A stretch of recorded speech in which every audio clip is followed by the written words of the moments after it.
같은 마태복음 6장 19절에서 34절입니다. 오늘은 결론 같은 내용들을 같이 보겠습니다. 마태복음 6장 19절. 자, 본문을 읽겠습니다.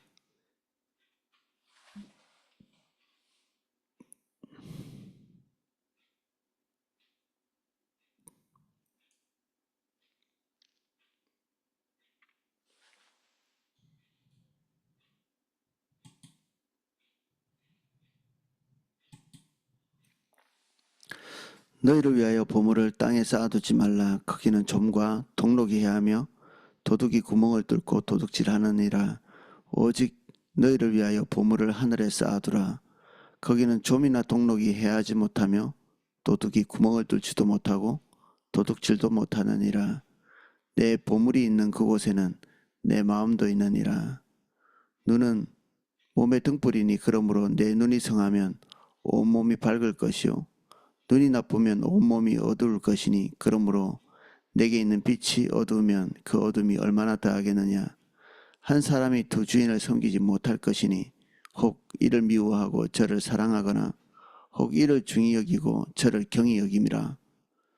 너희가 하나님과 재물을 겸하여 섬기지 못하느니라. 그러므로 내가 너희에게 이르노니 목숨을 위하여 무엇을 먹을까?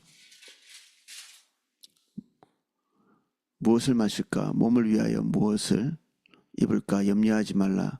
목숨이 음식보다 중하지 아니하며 몸이 의복보다 중하지 아니하냐. 공중의 새를 보라. 심지도 않고 거두지도 않고 창고에 모아 들이지도 아니하되 너희 하늘 아버지께서 기르시나니 너희는 이것들보다 귀하지 아니하냐. 너희 중에 누가 염려함으로 그 키를 한 자라도 더할 수 있겠느냐. 또 너희가 어찌 의복을 위하여 염려하느냐. 들의 백합화가 어떻게 자라는가 생각하여 보라. 수고도 아니하고 길쌈도 아니하느니라. 그러나 내가 너희에게 말하노니 솔로몬의 모든 영광으로도 입은 것이 이 꽃 하나만 갖지 못하였느니라. 오늘 있다가 내일 아궁이에 던져지는 들풀도 하나님이 이렇게 입히시거든 하물며 너희일까 보냐. 믿음이 작은 자들아. 그러므로 염려하여 이르기를 무엇을 먹을까 무엇을 마실까 무엇을 입을까 하지 말라. 이는 다 이방인들이 구하는 것이라.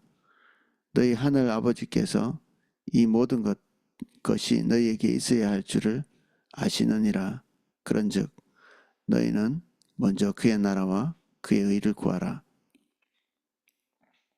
그리하면 이 모든 것을 너희에게 더하시리라. 그러므로 내일 일을 위하여 염려하지 말라. 내일 일은 내일 염려할 것이요 한날 한날의 괴로움은 그날로 족하리라. 아멘. 우리가 이 예수님의 말씀을 접할 때 우리의 내적인 부분에 갈등도 당연히 있을 수 있겠죠. 우리가 육신을 가지고 있는 인간이라. 그리고 하나님께 우리의 마음이 딱 부족되어 있지 않으면 우리의 마음이 예수님께서 말씀하신 것에 대한 이렇게 애착을 가지기 어렵겠죠.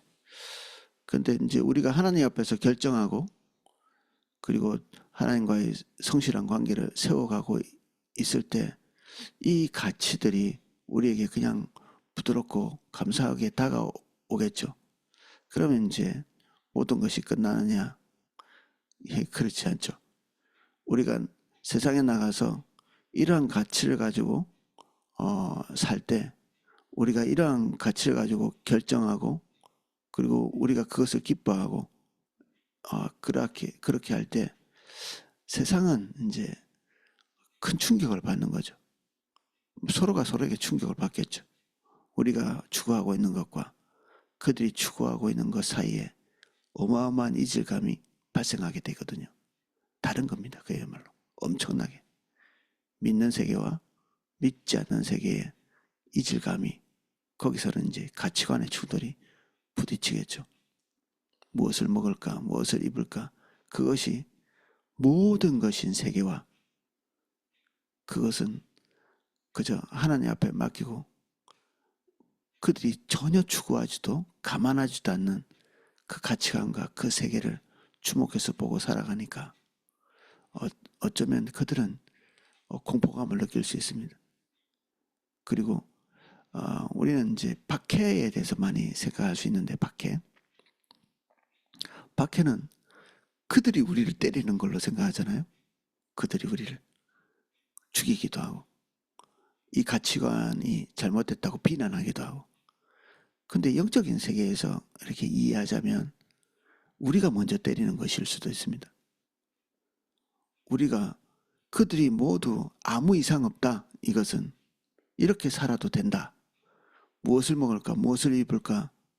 그러한 것들을 염려하면서 이런 것들이 최종적인 그들의 목표가 되어서 살아가는 것이 맞아라고 이렇게 자기들끼리 합의해서 살아가고 있는데 우리는 우리의 삶으로 우리의 결정으로 그거 아무것도 아니고 그렇게 살아가는 거 틀렸어. 이렇게 그냥 우리가 온 삶으로 그렇게 얘기하는 거죠. 이게 그들에게는 폭력인 거죠. 폭력인 겁니다. 그리고 그들에게 죄책감을 남겨다 주고 진리는 항상 강한 면이 있습니다. 사람의 이 양심 속에 무엇을 먹을까 무엇을 입을까 추구하고자 하는 욕구도 있으나 이게 인간을 궁극적으로 행복하게 만드는 것도 아니고 그리고 본질적으로 이런 것들을 추구하는 것이 옳은 것이 아니라는 사실을 이 내면이 이제 스스로가 말하고 있는 거죠. 아무리 이렇게 거짓으로 치장돼 있어도 인간에게는 진리를 향해서 일말의 어떤 등불 같은 것들이 있거든요. 그래서 세상과 우리 사이에 있는 그 충돌 그리고 대립 오늘은 그런 내용들입니다.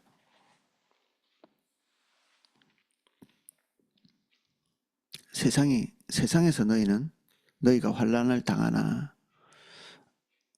앞에서 이 땅의 재물을 보물로 삼지 않으면 미친 사람 취급을 각오해야 한다고 말한 바 있다. 주변 사람들을 사랑으로 존중하되 명예에 기만을 피하여 그들의 의견에 좌우되지 않을 때도 결과는 동일하다. 많은 사람들이 다 이러한 가치관이 옳다고 얘기할 때 아니라고 얘기하면 제일 먼저 손상되는 것은 우리의 명예죠. 우리에게 그들이 손가락질하고 비난해오는 왜 너는 전체와 똑같지 않느냐 그 의견에 동의하지 않느냐 이런 얘기들을 하는 거죠.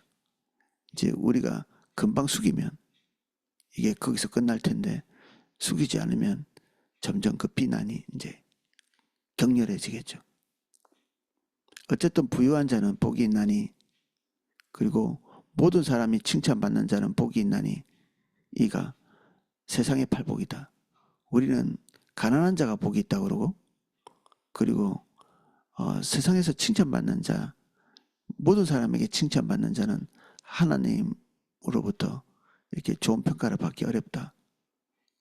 결국 우리 누군가에게는 적대적인 대접을 받을 수밖에 없는데 모든 사람의 칭찬을 또 특별히 하나님의 칭찬이 아니라 사람의 칭찬을 구하는 이런 사람은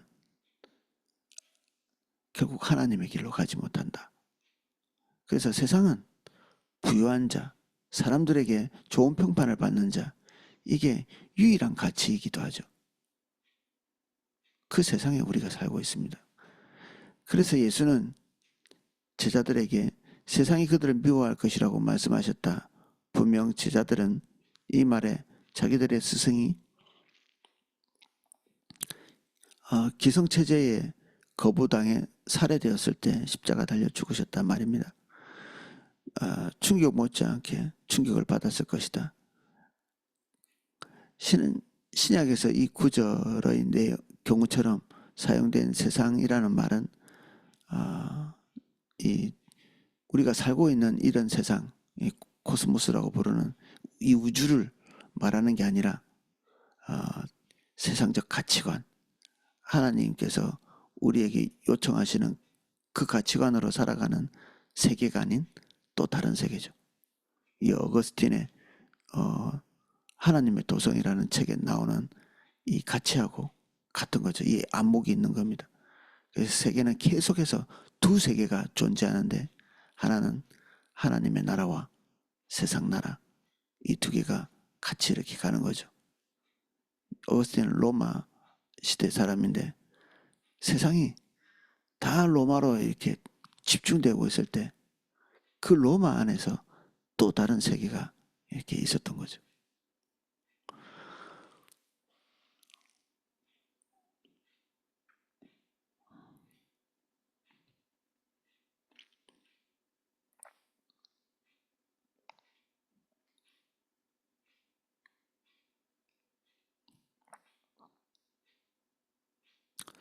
16세기에 네덜란드 메노파 교인들은 범죄자 취급을 받아 대개 잡히는 대로 처형되었다. 메노파, 이제 네덜란드 지역에서 예수님을 믿던 그런 그룹들 같습니다. 그 중에 한 사람인 더크 웰렌스가 빙판 위에서 쫓기고 있을 때 쫓던 자가 얼음이 깨져 물에 빠졌다. 살려달라는 소리를 듣고 웰렌스는 다시 돌아와 그를 물에서 건져주었다. 쫓던 자는 웰렌스의 그런 행동이 놀랍기도 하고 고맙기도 했지만 어쨌든 자신의 의무인지라 그를 체포했다. 며칠 후 웰렌스는 아스페렌 마을에서 화형에 처해졌다. 그리스도를 닮은 바로 그 모습 때문에 처형된 것이다. 안 구해줬으면 안 죽을 텐데 자기를 쫓던 사람이 위기에 처해서 그를 도운 바람에 죽게 된 거죠. 예수님이 가르쳐준 가치관, 그것 때문에 흥하게 되면 좋겠는데 뭐 그게 없다고 볼 수는 없지만 아닌 경우도 있는 거죠. 그러므로 이 장을 마감하는 시점에서 분명히 해두고 싶은 것이 있다. 생명이신 주님의 성품을 담는 자들도 삶의 통상적인 문제로부터 예외가 될 수 없으며 오히려 예나 지금이나 세상 질서에 잘 맞지 않고 동조하지 않음으로 인해 더 많은 문제를 겪게 될 것이다. 그것이 죽음, 투옥, 경제나 교육의 박탈 등으로 나타나는 경우도 적지 않다. 이 모든 일이 우리 역사에 되풀이되어 있다. 그래서 예수님의 가치를 우리가 고수할 때 세상 전체와 대립적인 위치에 있기 때문에 세상과 같이 손잡고 가기 어려운 일들이 많이 발생하게 됩니다. 직장, 학교, 심지어 가정에서도.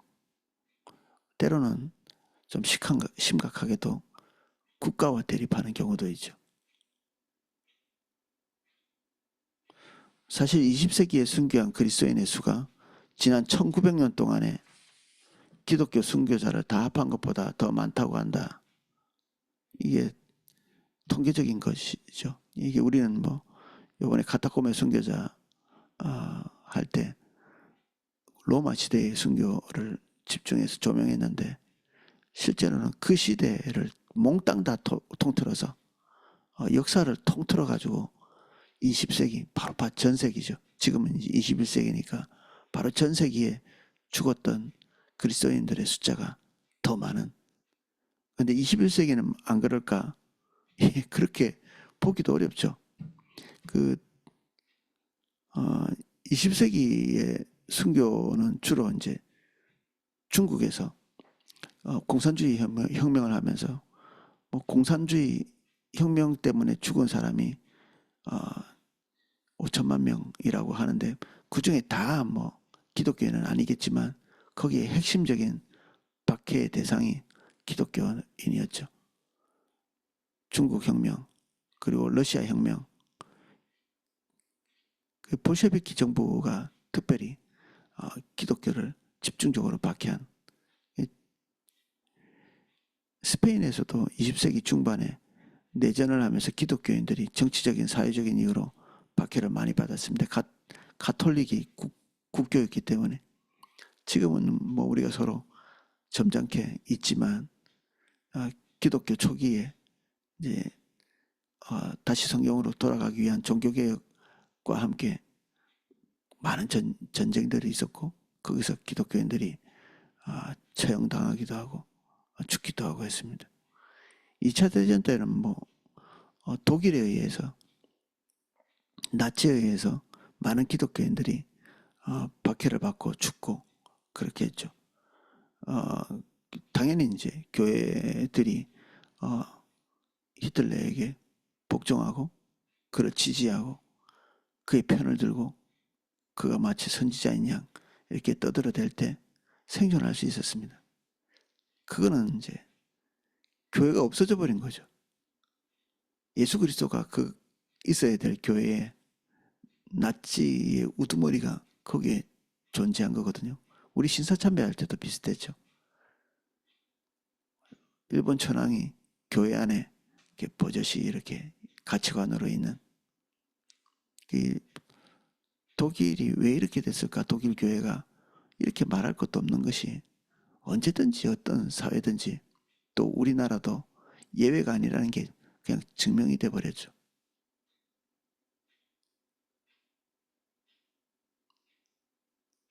아마 지금도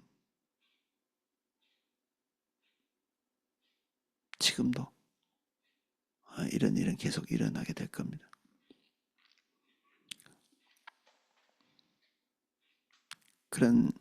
이런 국가적인 차원에서뿐 아니라 이슬람이나 우리가 듣고 있는 순교의 소식들 이런 것들은 사실 수적으로 볼 때 그렇게 비율로 볼 때는 그렇게 많지 않을 수도 있습니다.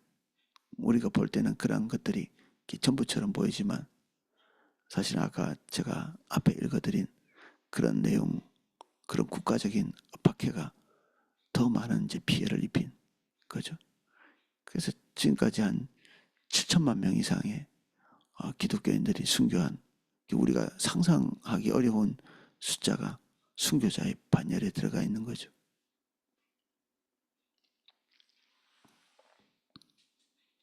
현대 서구 교회는 제자와 복음의 의미에 있어서 역사적 환각의 거품 속에 살아가고 있다.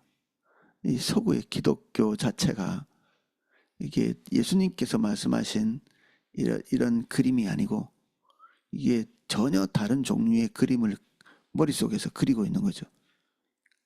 그들 머릿속에 있는 예수님은 진짜 예수님과 다르고 그들이 가지고 있는 복음은 예수님께서 말씀하신 복음과 많이 이렇게 다른 본질적으로 미국 문화를 지배하는 계몽주의 가치관, 행복의 추구, 무제한의 선택의 자유, 권위의 경멸 이게 이제 미국에서 일어나고 있는 가치관의 변화죠. 극단주의적인 자유 그리고 권위라는 것은 하나님이 세우신 것으로 성경에 기록되어 있죠. 이런 권위들을 다 이게 부셔뜨리고 가면 최종적으로는 그 권위를 세우신 하나님과 만나게 되거든요. 그러면 이제 하나님도 그 권위를 부셔버리게 되는 거죠. 이게 때로는 평화적인 방법으로 될 때도 있습니다. 그냥 아주 이렇게 좋게 포장하는. 그래서 남미 같은 곳에 예수님을 항상 아기 예수님으로 그 마리아의 품에 그냥 아기가 무슨 일을 할 수 있겠어요. 그러니까 그런 예수님이 좋은 겁니다. 마리아의 품에 어머니의 품에 그냥 고이 잠들어 있는 그런 예수님. 예수님이 계속 그런 뭐 형태로 계속 존재하셨나요? 아니죠, 당연히.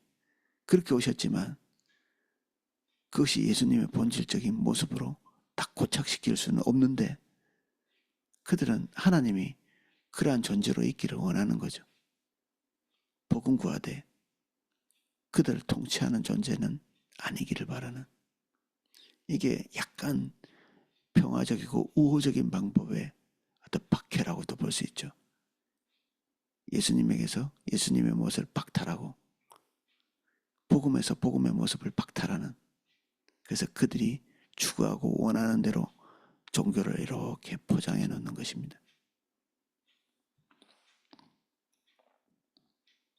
이 교회 안에 이런 행복의 추구, 무제한의 자유, 권위 경멸 이런 것들이 들어와서 마치 이것이 성경 안에 있는 진리인 양 이렇게 같이 뒤섞여 있는 거죠. 또한 교회를 지배하고 있다. 그 결과 대부분의 경건한 그리스도인의 마음조차 성공의 복음, 해방의 복음, 평안한 인생관으로 가득 차 있다. 우상숭배나 진비 없는, 이게 바알, 아스타롯, 다곤, 그때 구약시대 때 하나님으로부터 질책받았던 그 우상이 추구하고 있던 것과 똑같은, 이거 조금도 다르지 않은 그 가치관, 성공의 소위 복음이라고 하는 그거를 가져다가 복음에다 갖다 붙여 놓은 거죠.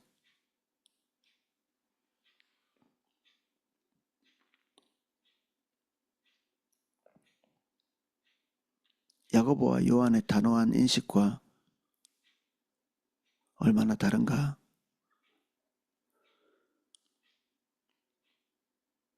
세상과 벗된 것이 하나님의 원수임을 알지 못하느냐. 야고보서 4장 4절에 기록된 겁니다. 세상의 원수,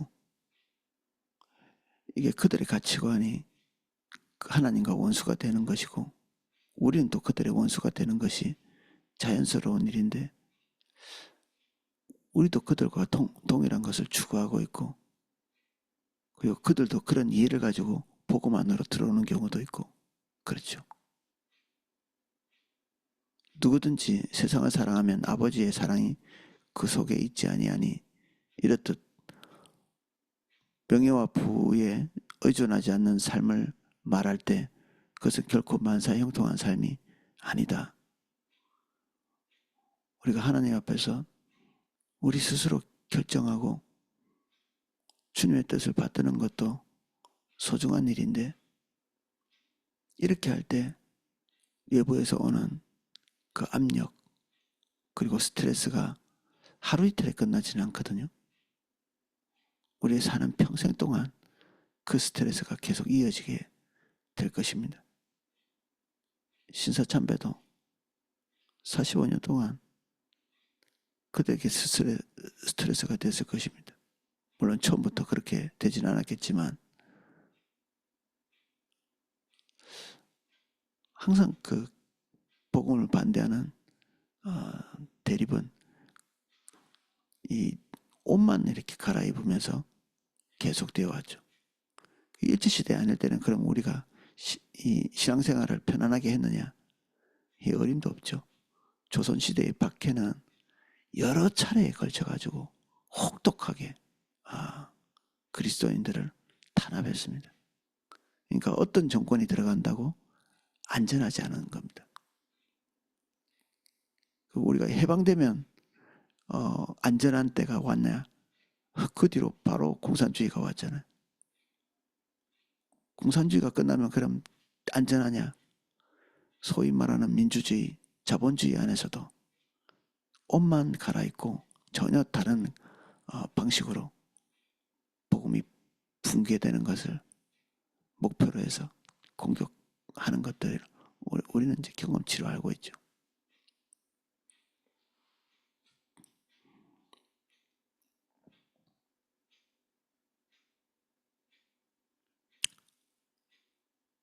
실은 의지할 친구나 부가 아예 없을 때도 있다.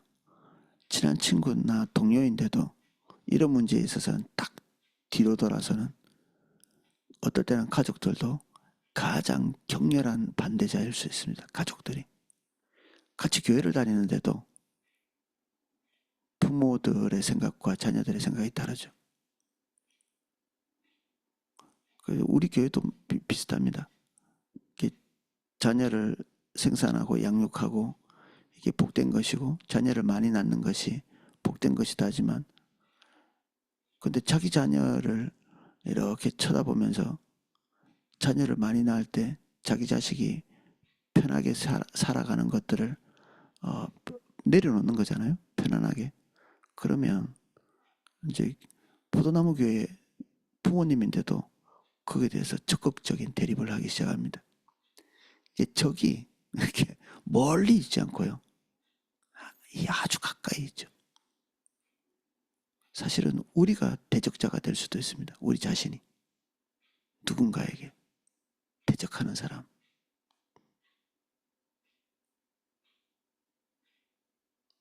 제일 나쁜 경우죠, 이게. 이 세상의 삶은 고된 것이며 예수의 제자들도 마찬가지다. 요한복음 14장에서 16장까지의 내용을 보면 예수께서 남기신 졸업식 격려사와도 같다. 거기서 그분은 근심에 찬 친구들에게 단순하게 말씀하신다. 세상에서는 너희가 환난을 당하나 그분은 그것을 부정하지 않으신다. 예수님께서 우리에게 환난에 대해서 숨기고 뭔가를 말씀하시지 않으셨습니다. 분명히 제시하시죠. 정치인들은 본인들이 뭐 대통령이 되건 지도자가 되건 국회의원이 되건 무지갯빛이 무지개 막 펼쳐지고 막 꽃길만 걸어갈 것 같이 얘기하거든요.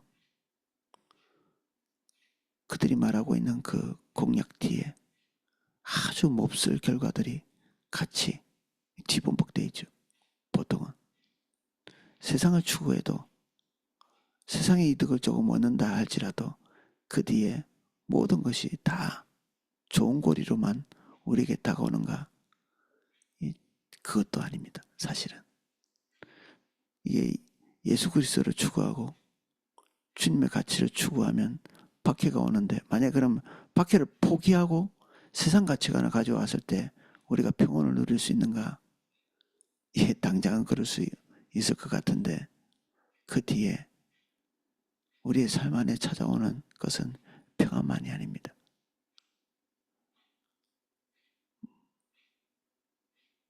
어린 양의 진노? 그것만이 아니라 세상의 멸시는 2배, 3배로 따라오죠. 세상의 멸시. 세상은 우리를 반대하지만 또 한면에서는 우리에 대한 기대가 있거든요. 그리고 뭔가 더 소중한 가치, 올바른 길, 그들도 목말라요. 잠재적인 그리스도인들이 거기서 우리의 대적자로 있지만 우리가 하나님의 복음을 놔버리면 그들은 그것에 대한 붕괴도 만만치 않습니다. 우리가 그리스도인답게 살아도 박해가 있지만 우리가 그리스도인답게 살지 못해도 그들은 비난하고 손가락질하고 욕하고 또 그것에 대해서 또 실망하고 그들은 욕하면서도 존경하고 마음속에 복음에 대해서 생각하고 그렇습니다. 이게 그러니까 우리가 이런 것들을 나이스하고 깔끔하게 이렇게 나눌 수가 없는 겁니다. 그럼 어떻게 해야 되느냐? 우리는 주님만 보고 그냥 가는 거죠. 주님께서 우리에게 가르치신 대로 그것만 보고 가는 것입니다. 우리가 좋은 처우가 되든 나쁜 처우가 되든 우리가 다 어느 정도는 경험해봤잖아요. 우리가 주님을 선택했을 때 때로는 사람들로부터 어떤 고귀한 가치로 이렇게 받아들여지는 경우도 있지만 아닌 경우도 많고 이 2가지 반응들이 우리에게 항상 있어 왔기 때문에 복음을 전할 때도 좀 말로도 할 수 없는 그 비난을 하는 그런 종류의 사람도 있지만 이 복음 자체를 전능하신 하나님의 부르심으로 이해하고 그 복음 전도자가 전하는 이 복음에 자신의 삶을 거는 그런 사람들도 우리는 만나보거든요.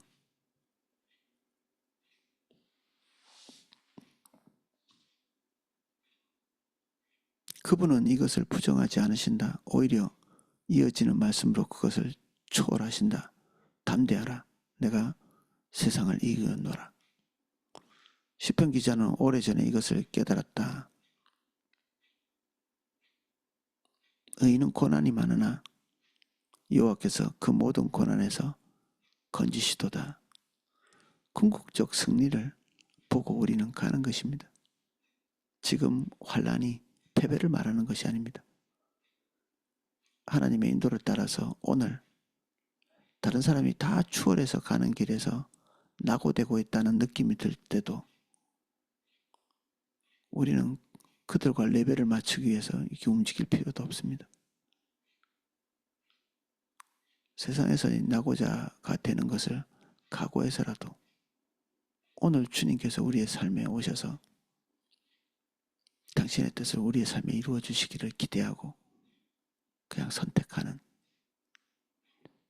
이 속에 하나님의 큰 권능이 임하게 될 것입니다. 예, 오늘은 여기까지 살펴보겠습니다.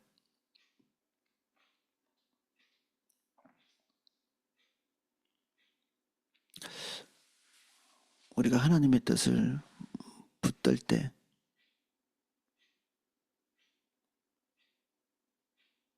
우리는 그동안에 해피엔딩을 많이 기대해 왔습니다. 주의 뜻대로 선택했더니 직장도 없고 부도 없고 사업도 잘 되고 이때까지 무거운 짐이었던 그 짐도 사라지고 병도 치유되고 하나님의 은혜가 그 속에 없는 것은 아니되 우리가 복음을 거기에 세팅해 놓지 않게 해주십시오. 언제든 그리 아니하실지라도 진리는 우리의 유일한 길이고 예수님은 우리의 유일한 길이십니다. 우리가 살든지 죽든지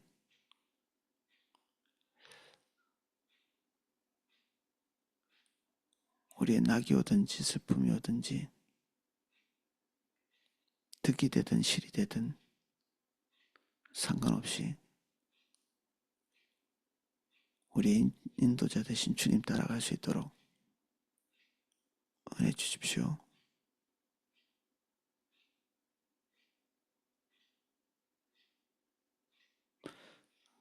감사합니다. 예수님 이름으로 기도하였습니다. 아멘.